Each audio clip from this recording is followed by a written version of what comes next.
فتح کا خزینہ دے،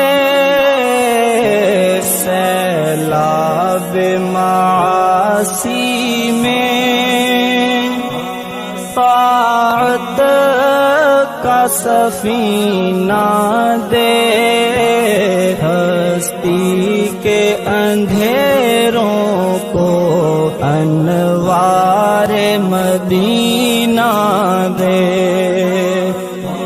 پھر دہر میں پھیلا دے ایمان کا اجیارہ، دربار میں حاضر ہے ایک بندہ آوارہ۔ بسم اللہ الرحمن الرحیم، نحمدہ ونصلی علی رسولہ الکریم، اما بعد۔ پیارے بچوں، الحمدللہ آج ہمارے سیرت النبی کورس کا یہ چوتھا سیشن ہے۔ ہم پیارے آقا جناب محمد رسول اللہ صلی اللہ علیہ وسلم کی سیرت کو پڑھ رہے ہیں،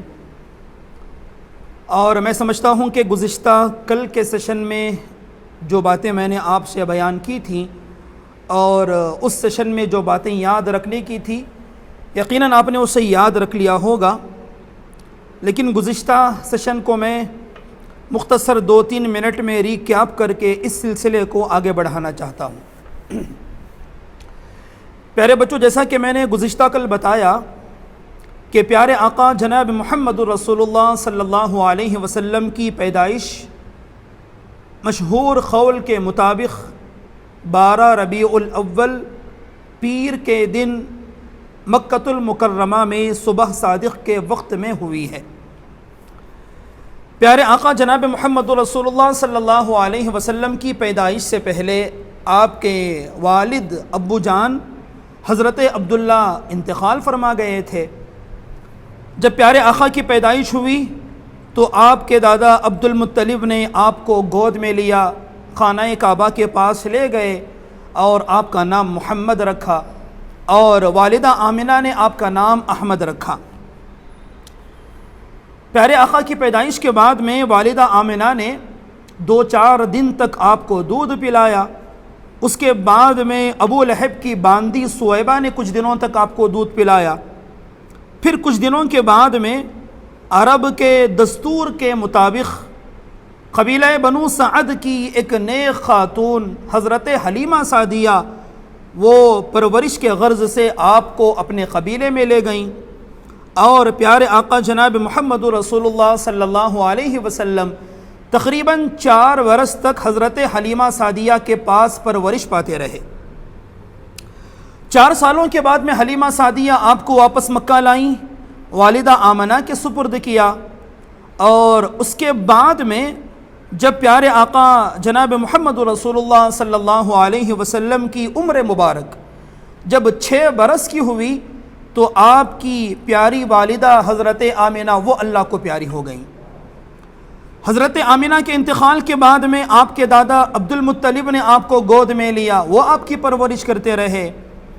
پھر آقا کی عمر جب 8 برس کی ہوئی، جب آپ 8 سال کے ہوئے تو آپ کے دادا عبد المطلب وہ بھی وفات پا گئے۔ پھر دادا عبد المطلب کی وفات کے بعد میں آپ کے چچا ابو طالب نے آپ کی پرورش کی۔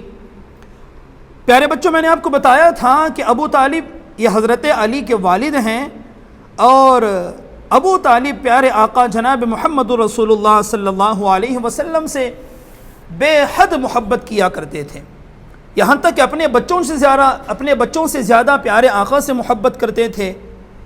چنانچہ سیرت نگاروں نے لکھا ہے کہ پیارے آقا کی عمر مبارک جب 12 برس کی ہوئی، یعنی جب آپ 12 سال کے ہوئے، تو اس وقت ابو طالب کو ملک شام جانا تھا۔ چنانچہ سیرت نگاروں نے لکھا ہے کہ پیارے آقا جناب محمد رسول اللہ صلی اللہ علیہ وسلم کی عمر مبارک جب 12 سال کی ہوئی تو آپ کے چچا ابو طالب یہ تجارت کے غرض سے یعنی بزنس کے غرض سے آپ ملک شام جانے کے لیے نکلے۔ ابو طالب جب ملک شام جا رہے تھے تو چونکہ پیارے بچوں اس زمانے کا جو سفر ہوتا تھا وہ ہمارے اس زمانے کی طرح بالکل آسان نہیں تھا، اونٹوں پر گھوڑوں پر سفر تھا اور سفر بہت ہی مشکل ہوا کرتا تھا۔ تو ابو طالب نے یہ سوچا کہ مجھے مکۃ المکرمہ سے ملک شام جانا ہے، تو اس سفر میں کہیں میرے پیارے بھتیجے محمد کو تکلیف نہ ہو، اس لیے انہوں نے آپ کو سفر میں ساتھ نہ رکھنے کا مشورہ کیا۔ چنانچہ ابو طالب پیارے آقا کو مکۃ المکرمہ میں چھوڑ کر ملک شام جانے کے لیے نکلے تو پیارے آقا ابو طالب کی جدائی سے رنجیدہ ہو گئے، آپ بڑے غمزدہ ہوئے۔ کیوں؟ اس لیے کہ پیارے بچوں آقا کے سر پر والد موجود نہیں تھے، نہ ہی والدہ تھیں، نہ ہی دادا عبد المطلب زندہ تھے، بس ایک چچا ابو طالب تھے جن سے پیارے آقا کو بہت زیادہ پیار تھا۔ ابو طالب نے جب دیکھا کہ محمد رنجیدہ ہیں تو ابو طالب کا بھی دل بھر آیا اور ابو طالب نے پیارے آقا کو بھی اس سفر میں اپنے ساتھ رکھنے کا ارادہ کر لیا اور ابو طالب پیارے آقا کو لے کر ملک شام کے لیے نکلے۔ پیارے بچوں میں اس وقت آپ کی توجہ چاہتا ہوں، توجہ رکھنا کہ پیارے آقا اپنے چچا ابو طالب کے ساتھ جو ملک شام کے سفر میں گئے ہیں یہ ہمارے آقا کی زندگی کا پہلا سفر ہے، اور اس وقت پیارے بچوں آپ کی عمر کتنی ہے؟ 12 برس، یعنی ہمارے آقا اس وقت 12 سال کے بچے ہیں، اور میں سمجھتا ہوں کہ آپ میں سے بھی بہت سارے بچے اس عمر کے ہوں گے۔ تو پیارے آقا جو ہے 12 برس کی عمر میں اپنے چچا ابو طالب کے ساتھ ملک شام گئے۔ لیکن ملک شام کے اس سفر میں ایک عجیب واقعہ ہوا ہے جس سے ہمارے پیارے آقا کی عظمت کا پتہ چلتا ہے، اور جس سے یہ ہمیں معلوم ہوتا ہے کہ آگے چل کر پیارے آقا یہ آخری نبی بننے والے ہیں اور اللہ تبارک و تعالی انہیں نبوت سے سرفراز فرمانے والے ہیں۔ چنانچہ سیرت نگاروں نے لکھا ہے کہ ابو طالب کا وہ قافلہ جب ملک شام گیا تو ملک شام کے قریب میں ایک شہر تھا، ایک بستی تھی جس کا نام تھا بصرہ۔ بچوں توجہ رکھنا، میں نے کہا بصرہ، بصرہ نہیں ہے، آپ نے بصرہ بھی سنا ہوگا، حضرت حسن بصری کا آپ نے نام سنا ہوگا، وہ بصرہ شہر الگ ہے، لیکن یہ جو شہر ہے ملک شام کے قریب اس کا نام تھا بصرہ، اور بصرہ شہر میں ایک عیسائی راہب رہتا تھا۔ پیارے بچوں عیسائی راہب کا مطلب یہ ہے کہ وہ اس زمانے کا عالم تھا جو تورات، زبور اور انجیل جو گزشتہ آسمانی کتابیں ہیں اس کو وہ پڑھا ہوا تھا، اور اس عیسائی راہب کا نام تھا جرجیس، لیکن وہ بحیرہ راہب کے نام سے مشہور تھا۔ نام تھا اس کا جرجیس لیکن وہ بحیرہ راہب کے نام سے مشہور تھا، اور علماء نے لکھا ہے کہ بحیرہ راہب کی یہ عادت تھی کہ بصرہ شہر میں اس کا جو گرجا گھر تھا جس میں وہ عبادت کیا کرتا تھا وہ ہمیشہ اپنے اسی گھر میں، اسی گرجا گھر میں رہتا تھا، وہ کبھی باہر نہیں آتا تھا۔ لیکن ابو طالب کا یہ قافلہ جس میں ہمارے پیارے آقا بھی موجود ہیں، جب اس قافلے کا گزر اس کے گرجا گھر پر سے ہوا اور یہ قافلہ جب اس کے گرجا گھر کے قریب جا کر رکا، قافلے نے پڑاؤ ڈالا، تو وہ جو بحیرہ راہب تھا وہ اپنی معمول عادت سے ہٹ کر وہ اپنے گرجا گھر سے، اپنے چرچ سے، گرجا گھر کا مطلب ہوتا ہے چرچ، اپنے چرچ سے باہر آیا۔ باہر آ کر اس نے قافلے والوں سے ملاقات کی۔ ملاقات کرنے کے بعد میں اس نے پیارے آقا جناب محمد رسول اللہ صلی اللہ علیہ وسلم کو دیکھا اور بہت دیر تک آپ کو دیکھتا رہا، اور بہت دیر تک دیکھنے کے بعد میں اس نے کہا کہ میں پورے یقین کے ساتھ کہتا ہوں کہ یہ جو بچہ ہے کوئی معمولی بچہ نہیں ہے، یہ آگے چل کر اس امت کا نبی بننے والا ہے۔ قافلے والوں نے پوچھا کہ آپ کو کیسے پتا کہ یہ بچہ آگے چل کر نبی بنے گا؟ تو اس نے بتایا کہ میں نے گزشتہ کتابوں میں، آسمانی کتابوں میں، تورات، زبور، انجیل میں آخری نبی کی نشانیاں جو میں نے پڑھی ہیں، آخری نبی کی علامتیں جو میں نے پڑھی ہیں، وہ ساری نشانیاں، وہ ساری علامتیں اس بچے میں موجود ہیں۔ چنانچہ اس بحیرہ راہب نے آگے یہ بھی کہا، قافلے والوں نے پوچھا کہ اور کیا علامتیں آپ کو معلوم ہیں؟ تو بحیرہ راہب نے کہا جب آپ کا قافلہ آ رہا تھا تو میں نے دیکھا کہ بہت سارے درخت اور پتھر اس بچے کے آگے سجدہ کر رہے تھے، اور نبی کے آگے ہی درخت اور پتھر سجدہ کیا کرتے ہیں۔ چنانچہ قافلے والوں کو اس بحیرہ راہب کے باتوں سے بڑا تعجب ہوا۔ پھر معمول کے خلاف اس بحیرہ راہب نے قافلے والوں کی دعوت کی۔ سیرت نگاروں نے لکھا ہے کہ بحیرہ راہب نے ابو طالب کے اس قافلے کی جب دعوت کی، سارے لوگ دعوت میں گئے، لیکن پیارے آقا جناب محمد رسول اللہ صلی اللہ علیہ وسلم کو یہ سوچ کر کہ یہ ابھی بچے ہیں، ان کو اونٹوں کے پاس بٹھا دیا، یہ خود قافلے والے دعوت میں چلے گئے۔ بحیرہ راہب کی نظر جب لوگوں پر پڑی تو اس نے کہا کہ میں نے جس کی وجہ سے دعوت کیا ہے وہ خود غائب ہیں۔ پوچھا کہ وہ بچہ کہاں ہے؟ تو قافلے والوں نے بتایا کہ ہم نے اسے فلاں جگہ پر چھوڑ دیا ہے، تو کہا کہ اسے بھی حاضر کرو۔ چنانچہ پیارے آقا بھی اس دعوت میں، بحیرہ راہب کی اس دعوت میں حاضر ہوئے۔ بحیرہ راہب نے بتایا کہ یہ اس امت کے نبی ہیں، اور ان کے دونوں کندھوں کے درمیان میں سیب کے برابر اللہ تبارک و تعالیٰ نے نبوت کی مہر بھی لگائی ہے۔ پھر بحیرہ راہب نے پوچھا کہ یہ بچہ کس کا ہے؟ تو ابو طالب نے بتایا کہ یہ بچہ میرا ہے۔ تو بحیرہ راہب نے کہا کہ نہیں، ہرگز نہیں ہو سکتا، میری معلومات کے مطابق اس بچے کے والد یعنی ابو اس وقت دنیا میں موجود نہیں ہیں۔ تو ابو طالب نے بتایا کہ آپ کی بات صحیح ہے، یہ میرا بھتیجا ہے، اور اس کے والد عبداللہ یہ اس کی پیدائش سے پہلے ہی وفات پا گئے تھے۔ تو بحیرہ راہب نے کہا کہ میں تمہیں یہ مشورہ دیتا ہوں کہ تم اپنے بھتیجے محمد کو لے کر ملک شام ہرگز نہیں جانا۔ کیوں؟ اس لیے کہ ملک شام میں جو یہودی ہیں انہیں پتہ ہے کہ آخری نبی کے ظہور کا وقت آ چکا ہے، یعنی آخری نبی آنے والے ہیں، لہٰذا کہیں ایسا نہ ہو کہ حسد میں وہ یہودی تمہارے اس بھتیجے کو کوئی تکلیف نہ پہنچائیں۔ لہٰذا میرا مشورہ یہ ہے کہ تم اپنے بھتیجے کو واپس مکہ بھیج دو۔ چنانچہ ابو طالب نے اسی وقت پیارے آقا جناب محمد رسول اللہ صلی اللہ علیہ وسلم کو واپس مکۃ المکرمہ روانہ کر دیا۔ تو پیارے بچوں، یہ ہمارے آقا جناب محمد رسول اللہ صلی اللہ علیہ وسلم کی زندگی کا پہلا سفر تھا۔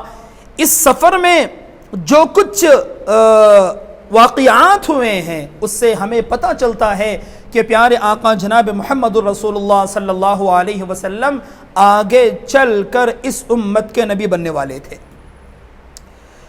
پیارے بچوں، پھر میں آپ کو اور آگے لے کر چلنا چاہتا ہوں۔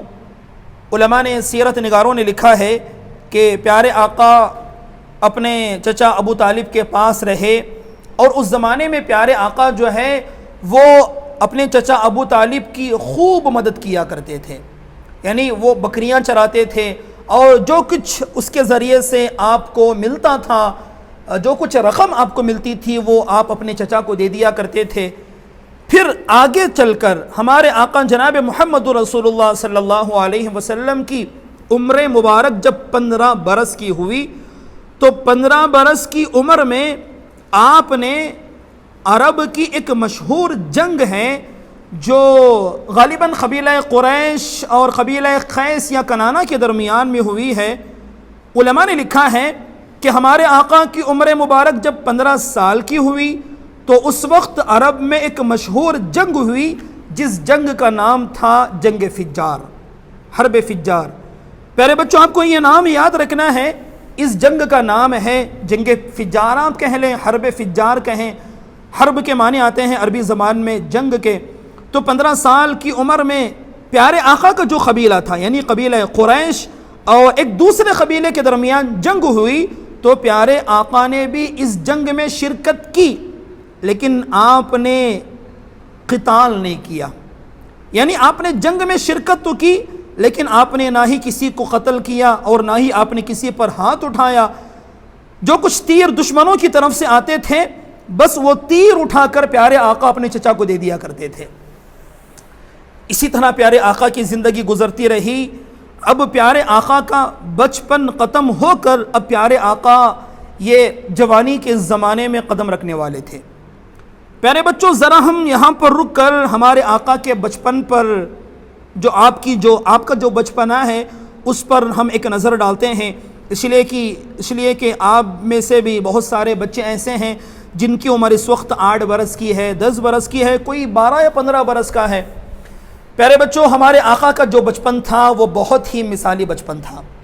خود حضرت ابو طالب فرماتے ہیں کہ پیارے آقا جب تک چھوٹے تھے، آپ کی عمر کے تھے، تو پیارے آقا بالکل سنجیدہ تھے، آپ کے اندر ڈسپلن زیادہ تھا۔ آوارہ لوگوں کے ساتھ میں ملنا، آوارہ دوستوں کے ساتھ میں جھگڑنا، یہ ہمارے آقا کا مزاج نہیں تھا، بلکہ بچپن کے زمانے میں بھی ہمارے آقا یہ اللہ تبارک و تعالیٰ کی قدرت میں غور و فکر کیا کرتے تھے۔ خیر، علماء نے لکھا ہے کہ جب پیارے آقا کی عمر جب 20 برس کی ہوئی، بچوں توجہ رکھنا، اب میں بچپن سے جوانی کی طرف جا رہا ہوں۔ پیارے آقا کی عمر جب 20 برس کی ہوئی تو جب پیارے آقا جوان ہوئے ہیں، جس طرح آپ کا بچپن مثالی تھا اسی طرح آپ کی جوانی بھی مثالی ہے۔ آپ نے بڑی پاکیزہ جوانی گزاری ہے۔ چنانچہ پیارے آقا جب جوان ہوئے ہیں تو آپ کی جوانی اتنی زیادہ پاکیزہ تھی اور آپ اتنا زیادہ سچ بولتے تھے اور اتنے زیادہ امانت دار تھے کہ مکے کے لوگ آپ کی جوانی کی مثالیں دیا کرتے تھے، اور مکے والے آپ کو صادق اور امین کہتے تھے۔ یعنی صادق اور امین، صادق کے معنی ہوتے ہیں سچا اور امین کے معنی ہوتے ہیں امانت دار۔ تو مکے والوں نے ہمارے آقا کو ٹائٹل دے دیا کہ یہ سچے اور امانت دار ہیں۔ پیارو بچوں، ہمیں بھی اپنے اندر ایسے صفات پیدا کرنا ہے، سچ بولنا اور کبھی کسی کو دھوکہ نہیں دینا، اور لوگوں سے ملنے جلنے میں ایسا طور طریقہ ہمیں اپنانا کہ لوگ ہمیں بھی ہماری مثال دوسروں کو دیا کرے۔ ہمیں بھی ایسے بچپنا گزارنا ہے اور ایک ایسی پاکیزہ جوانی کی طرف ہمیں قدم رکھنا ہے۔ خیر، پیارے آقا کی عمر مبارک جب 20 برس کی ہوئی تو اس وقت جو ہے مکۃ المکرمہ میں ایک واقعہ ہوا۔ کیا واقعہ ہوا؟ مکۃ المکرمہ سے باہر ایک آدمی تجارت کے غرض سے مکۃ المکرمہ آیا۔ اس نے آ کر مکے میں تجارت کی تو مکے کے ایک آدمی نے اس سے کچھ چیزیں خریدیں۔ خریدنے کے بعد اس نے اس کو پیسے ادا نہیں کیے۔ وہ بیچارہ بہت پریشان ہوا۔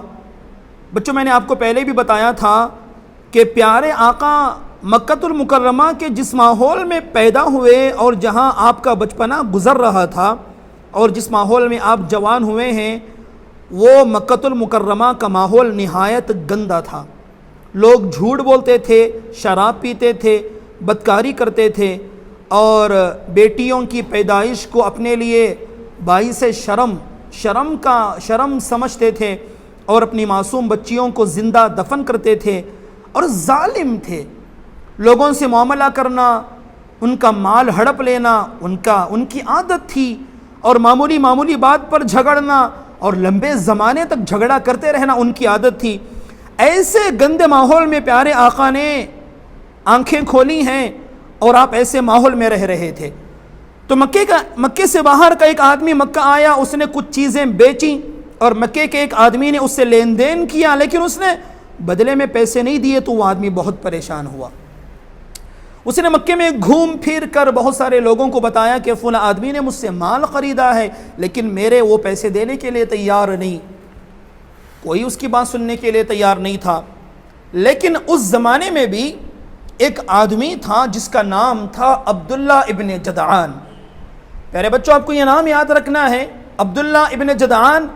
یہ آدمی مکۃ المکرمہ کا ایک آدمی تھا لیکن اس کے اندر کسی نہ کسی درجے میں انسانیت موجود تھی۔ چنانچہ جب اسے پتا چلا کہ مکے کے ایک آدمی نے اس طرح باہر کے مسافر پر ظلم کیا ہے تو اس نے مکے کے بڑے بڑے لوگوں کو اپنے گھر بلایا۔ عبداللہ بن جدعان نے اپنے گھر میں ایک دعوت رکھی اور مکے کے مشہور لوگوں کو اس میں بلا کر بچوں عبداللہ ابن جدعان نے اپنے گھر میں لوگوں کو بٹھا کر سمجھایا کہ مکے میں لوگ باہر سے آتے ہیں لیکن مکے والے ان پر ظلم کرتے ہیں، ہمیں مکے سے اس ظلم کو ختم کرنا ہے۔ چنانچہ عبداللہ ابن جدعان نے عرب کے بڑے لوگوں کو لے کر اس نے ایک اگریمنٹ کیا، اس نے ایک معاہدہ کیا۔ اس معاہدے کو پیارے بچوں، اس اگریمنٹ کو سیرت نگاروں نے نام دیا ہے حلف الفضول کا۔ اس اگریمنٹ کا نام تھا حلف الفضول۔ اچھا وہ اگریمنٹ کیا تھا؟ اس میں یہ باتیں طے تھیں، انہوں نے یہ طے کیا کہ ہم مکہ المکرمہ میں کبھی کسی پر ظلم نہیں ہونے دیں گے۔ باہر کا اگر کوئی بندہ مکہ آتا ہے تو ہم کسی مسافر پر ظلم نہیں ہونے دیں گے، ہم مظلوم کا ساتھ دیں گے۔ اور چنانچہ اور بہت ساری انسانیت کی جو باتیں تھیں انہوں نے اس اگریمنٹ میں لکھی۔ سیرت نگاروں نے لکھا ہے کہ چونکہ ہمارے آقا اس وقت جوان تھے، آپ کی عمر بچوں اس وقت 20 برس کی تھی، یعنی آپ 20 سال کے تھے، اور آپ کا ٹائٹل تھا صادق اور امین، یعنی آپ سچے تھے، امانت دار تھے۔ تو عبداللہ ابن جدعان اور مکے کے دوسرے لوگوں نے ہمارے آقا کو بھی اس میں شرکت کی دعوت دی، تو ہمارے آقا بھی اس مجلس میں شریک ہوئے اور آپ نے بھی گویا کہ اس اگریمنٹ پر اپنے دستخط کیے ہیں، یعنی آپ نے بھی اپنی طرف سے حمایت کی کہ میں بھی اس اگریمنٹ پر، اس معاہدے پر میں بھی اس پر میں معاہدہ کرتا ہوں کہ میں بھی اس کا ساتھ دوں گا۔ چنانچہ علماء نے لکھا ہے کہ پیارے آقا کی عمر 20 برس کی ہوئی تو اس وقت یہ واقعہ ہوا۔ پھر اسی طرح آپ کی زندگی گزرتی رہی، پھر آگے چل کر جب آپ کی عمر مبارک 25 برس کی ہوئی، پیارے بچوں ہو سکتا ہے کہ آپ کے ذہن میں ایک سوال آئے کہ میں نے آپ کو پیارے آقا کی عمر جب 12 برس کی تھی تو اس وقت میں نے آپ کو ملک شام کا پہلا سفر، یہ قصہ میں نے آپ کو بیان کیا، پھر درمیان میں نے 3 سال چھوڑے، ڈائریکٹ میں 15 سال میں چلا گیا، پھر 15 سال میں جو جنگ فجار ہوئی میں نے اسے بیان کیا، پھر ڈائریکٹ میں نے 5 سال چھوڑے، پھر جب آقا کی عمر 20 سال کی ہوئی تو میں نے وہ بیان کیا۔ ہو سکتا ہے کہ آپ کے ذہن میں ایک سوال آئے کہ درمیان میں کچھ سال کیوں کٹ رہے ہیں، تو پیارے بچوں میں آپ کو بتانا چاہتا ہوں کہ درمیان کے جو سال چھوٹ رہے ہیں اس کے حالات ہمیں سیرت کی کتابوں میں نہیں ملتے۔ بس ہمیں پیارے آقا کی عمر جب 12 برس کی تھی تو ملک شام کا پہلا سفر ہے، ہمیں وہ قصہ سیرت میں ملتا ہے، پھر 15 برس، پھر 20 برس، پھر آگے چل کر جب آقا 25 برس کے ہوئے ہیں، یعنی جب پیارے آقا کی عمر جب 25 سال کی ہوئی تو اس وقت پیارے آقا نے ملک شام کا پھر دوسرا سفر کیا ہے۔ میں اس دوسرے سفر کا جو واقعہ ہے وہ میں آپ کے سامنے رکھنا چاہتا ہوں۔ پیارے بچوں میں نے جیسا کہ بتایا تھا کہ پیارے آقا جب جوان ہوئے ہیں تو مکہ المکرمہ میں آپ کے ہر طرف آپ کے چرچے تھے، مکے کا ہر آدمی آپ سے محبت کرتا تھا اور آپ کو صادق اور امین کہہ کر بلاتا تھا۔ سیرت نگاروں نے، علماء نے لکھا ہے کہ مکہ المکرمہ میں ایک نیک اور انتہائی شریف ایک عورت رہا کرتی تھی جن کا نام تھا خدیجہ۔ بچوں یہ نام آپ کو یاد رکھنا ہے، خدیجہ بنت خویلد ان کا نام ہے۔ خدیجہ ان کی عمر اس وقت 40 برس کی تھی، یعنی خدیجہ اس وقت 40 سال کی تھیں، اور خدیجہ یہ مکہ المکرمہ کی ایک مشہور، مالدار لیکن انتہائی شریف اور نیک عورت تھی۔ اور خدیجہ ایک بیوہ عورت تھی، یعنی خدیجہ نے اس سے پہلے 2 نکاح کیے تھے لیکن ان کے دونوں شوہر وفات پا گئے تھے۔ اور خدیجہ چونکہ ایک مالدار عورت تھی تو وہ یہ کیا کرتی تھی کہ مکہ المکرمہ کے کچھ لوگوں کو وہ اپنا مال دیتی تھی، مال دینے کے بعد ان کو تجارت کی غرض سے ملک شام کو بیچتی تھیں، اور ملک شام سے لوگ جب تجارت کر کے واپس آتے تھے تو وہ تجارت کر کے واپس آنے والوں کو وہ اپنا نفع میں ان کو شریک کرتی تھی، اور خدیجہ کا یہی معمول تھا۔ اسی زمانے میں جب ہمارے پیارے آقا کی عمر جب 25 برس کی ہوئی ہے تو خدیجہ کو علم ہوا کہ مکۃ المکرمہ میں قبیلہ قریش میں ایک نوجوان ہیں جن کا نام ہے محمد، بہت سچے ہیں، امانت دار ہیں، جھوٹ نہیں بولتے، سچائی ان کا شیوا ہے، بہت سچے آدمی ہیں، بہت سیدھے سادے، بہت نیک ہیں۔ تو خدیجہ کے دل میں یہ خیال آیا کہ مجھے تجارت کے لیے ان کو مال دے کر ملک شام بھیجنا چاہیے۔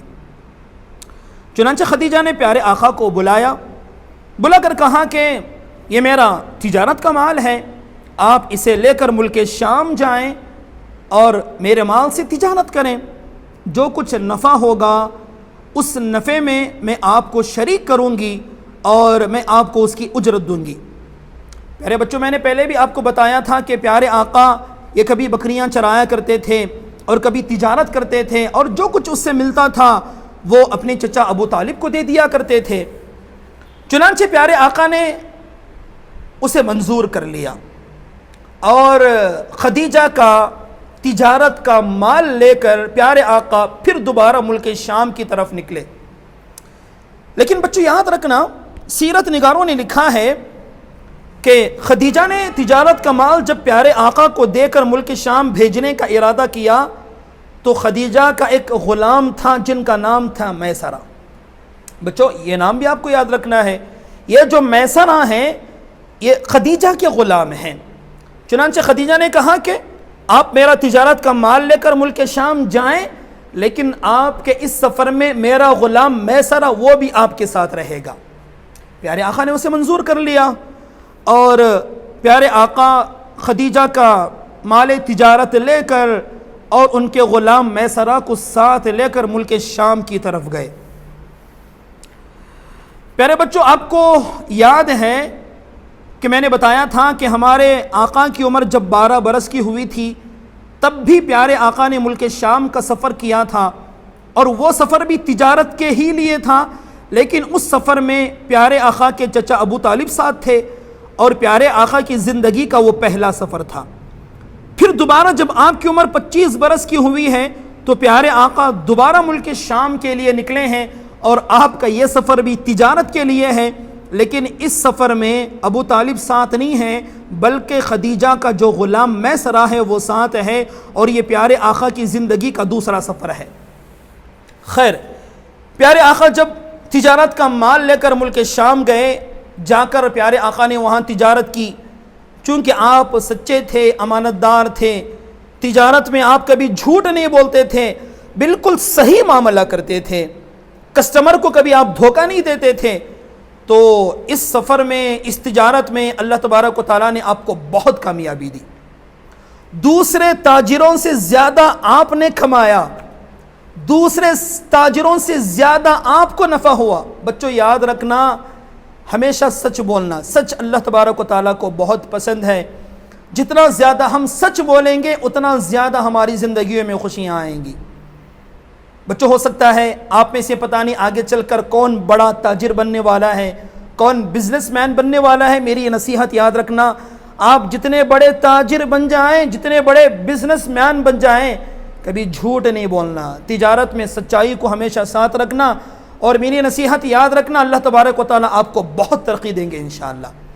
خیر، پیارے آقا نے تجارت کی تو چونکہ آپ کی تجارت بالکل صحیح تھی تو اللہ تبارک و تعالیٰ نے آپ کو تجارت میں خوب نوازا، اور آپ تجارت کے ذریعے سے خوب نفع کما کر واپس لوٹے۔ لیکن پیارے بچوں، اس وقت میں ایک بات آپ سے شیئر کرنا بھول گیا۔ علماء نے لکھا ہے کہ ہمارے پیارے آقا جب ملک شام گئے نا، تو ملک شام کے اس دوسرے سفر میں ملک شام کے انہی علاقوں میں ایک دوسرے راہب سے ملاقات ہوئی ہے جس کا نام تھا نستورہ۔ بچوں میں نے آپ کو بتایا تھا کہ پہلے سفر میں ایک راہب سے ملاقات ہوئی تھی جس کا نام تھا بحیرہ۔ بحیرہ راہب نے آقا کو دیکھ کر بتایا تھا کہ یہ اس امت کے نبی ہیں۔ دوسرے سفر میں بھی ملک شام میں ایک دوسرے راہب سے ملاقات ہوئی جس کا نام سیرت نگاروں نے لکھا ہے نستورہ۔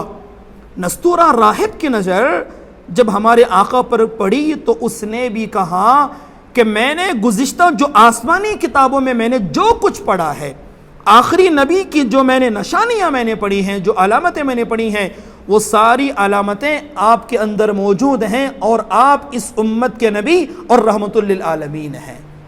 بچوں، خدیجہ کے غلام جو میسرہ اس سفر میں ساتھ تھے وہ خود واقعہ بیان کرتے ہیں کہ میں نے آپ کے ساتھ سفر کیا تو میں نے بہت ساری عجیب و غریب چیزیں میں نے دیکھی۔ چنانچہ میسرہ کہتے ہیں میں آپ کے ساتھ سفر میں تھا تو میں دیکھتا تھا کہ جب آپ چلتے تھے، اگر سورج کی جو کرنیں ہیں، یعنی سورج کی جو شعاعیں ہیں، سورج کی جو روشنی تپش جب آپ پر پڑتی تھی تو پیارے آقا پر ابر سایہ کیا کرتے تھے۔ ابھی آپ نبی نہیں ہیں، ابھی آپ کی عمر 25 برس کی ہیں، لیکن اللہ تبارک و تعالیٰ نے اسی وقت سے انتظام کر دیا کہ سورج کی روشنی جب پیارے آقا پر پڑتی تھی تو ابر پیارے آقا پر سایہ کیا کرتے تھے۔ بلکہ میسرہ بیان کرتے ہیں کہ میں نے اس سفر میں آپ پر فرشتوں کو سایہ کرتے ہوئے دیکھا۔ چنانچہ میسرہ نے ایسی بہت ساری عجیب و غریب چیزیں دیکھیں اور آپ کے معاملے کو بھی دیکھا۔ جب پیارے آقا ملک شام کے سفر سے واپس آئے تو میسرہ نے آ کر خدیجہ کو قصہ بیان کیا، اور خدیجہ بھی یہ دیکھ کر حیران رہ گئیں کہ پیارے آقا نے دوسرے تاجروں سے زیادہ نفع کمایا تھا۔ خدیجہ بہت متاثر ہوئیں، پہلے ہی سے وہ متاثر تھیں اور زیادہ متاثر ہوئیں۔ اور پھر میسرہ نے یہ بھی بتایا کہ اس سفر میں نستورہ راہب سے ملاقات ہوئی تھی اور اس نے بتایا تھا کہ یہ اس امت کے آخری نبی ہیں، اور میسرہ نے خدیجہ کو یہ بھی بتایا کہ میں نے دیکھا کہ اس سفر میں ان پر فرشتوں نے سایہ کیا ہے۔ پیارے بچوں، میں نے پہلے بھی بتایا تھا کہ خدیجہ یہ مکہ المکرمہ کی بہت ہی زیادہ شریف نیک خاتون تھی، معزز مالدار خاتون تھی، لیکن ان کے اس سے پہلے 2 شوہر تھے اور وہ دونوں وفات پا چکے تھے۔ مکے کے بڑے بڑے لوگ جو تھے، بڑے بڑے مالدار تھے، وہ خدیجہ کو نکاح کا پیغام دیتے تھے کہ آپ مالدار بھی ہیں اور نیک ہیں، ہم سے آپ نکاح کریں، لیکن خدیجہ کسی سے نکاح کرنے کے لیے تیار نہیں تھی۔ سب کے پیغام کو خدیجہ ریجیکٹ کر دیا کرتی تھی۔ لیکن میسرہ نے جب یہ قصہ بیان کیا تو خدیجہ ہمارے پیارے آقا کے اخلاق سے، آپ کی سچائی سے، امانت داری سے اتنا زیادہ متاثر ہوئیں۔ پیارے بچوں، خدیجہ کے دل میں یہ خیال پیدا ہوا، یہ جذبہ پیدا ہوا کہ میں ان سے نکاح کر لوں۔ چنانچہ سیرت نگاروں نے لکھا ہے کہ اس وقت خدیجہ کی عمر 40 برس کی تھی اور پیارے آقا کی عمر 25 برس کی تھی۔ چنانچہ خدیجہ نے خود اپنی طرف سے پیارے آقا کو نکاح کا پیغام بھیجا، اور پیارے آقا نے نکاح کا یہ پیغام اپنی چچا ابو طالب کو سنایا تو ابو طالب نے بھی اسے قبول کر لیا۔ اس طرح پیارے آقا کی عمر جب 25 برس کی ہوئی ہے تو اس وقت پیارے آقا کا حضرت خدیجہ سے نکاح ہوا ہے، اور یہ پیارے آقا کا پہلا نکاح ہے۔ آپ کے پیارے چچا ابو طالب نے خطبہ نکاح پڑھا، اور سیرت نگاروں کے متعلق تقریباً مہر میں 20 اونٹ ادا کیے گئے، اور اس طرح خدیجہ جو مکے کی نیک شریف مالدار خاتون تھیں، وہ نکاح کے ذریعے سے پیارے آقا کی زوجہ بن گئیں، بیوی بن گئیں۔ اور پیارے بچوں، یہی خدیجہ ہیں جو میری اور آپ کی بلکہ دنیا میں بسنے والے سارے مسلمانوں کی ماں ہیں، وہ ہم سب کی ماں ہیں، اور ہم انہیں ام المؤمنین حضرت خدیجہ کہتے ہیں۔